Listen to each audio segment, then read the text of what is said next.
प्रेमानंद महाराज ने बताया, भगवान तुम्हें छोड़ते नहीं, बस परखते हैं। दोस्तों, प्रेमानंद महाराज जी अक्सर कहते हैं कि भगवान से दूर इंसान जाता है, भगवान कभी अपनी संतान से दूर नहीं जाते।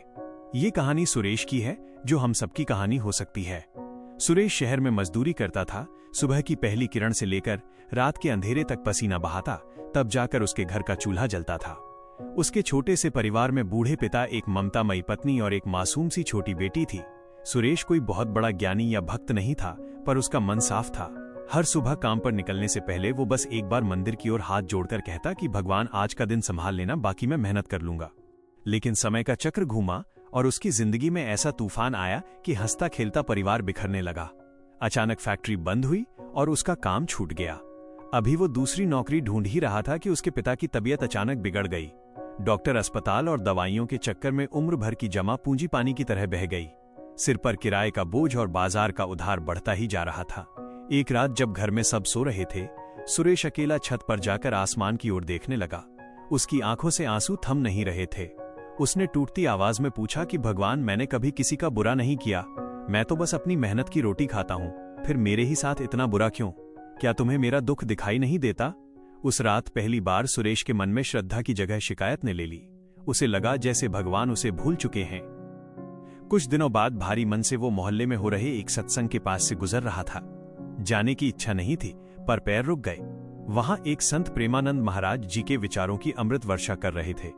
उन्होंने एक ऐसी बात कही जिसने सुरेश के कानों को झकझोर दिया कि जब जीवन में लगे कि सब कुछ छिन रहा है, तो समझो कि भगवान तुम्हें खाली कर रहे हैं, ताकि वो तुम्हें अपनी कृपा से भर सके। बर्तन जब तक पुराना कचरा लिए रहेगा, उसमें नया अमृत कैसे आएगा? सुरेश सन्न रह गया।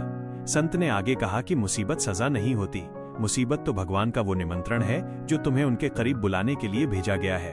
तुम कहते हो मेरा काम छिन गया, पर भगवान कहते हैं कि मैंने तुम्हें उस दलदल से निकाल लिया ताकि मैं तुम्हें इससे भी बेहतर कुछ दे सकूं।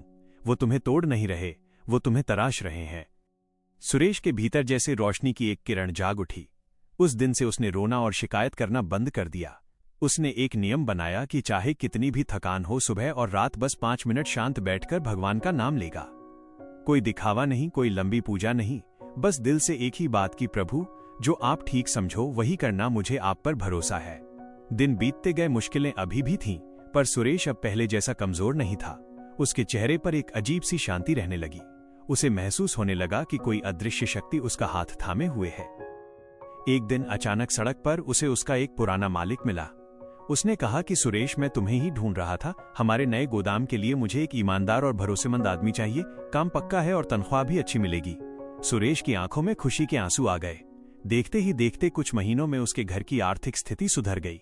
पिता का इलाज सही समय पर हो गया और वो स्वस्थ हो गए। उधार का एक एक पैसा चुकता हो गया।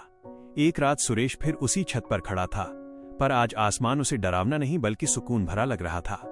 उसने हाथ जोड़कर कहा कि भगवान, आपने मेरी पुकार तब सुनी जब मैंने शिकायत करना छोड़ दिया और आपके फैसलों पर भरोसा करना शुरू किया।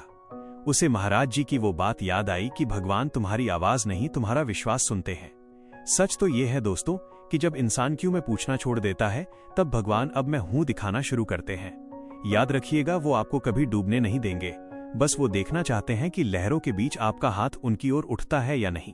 अगर आपको ये कहानी पसंद आई हो तो हमारे चैनल को जरूर सब्सक्राइब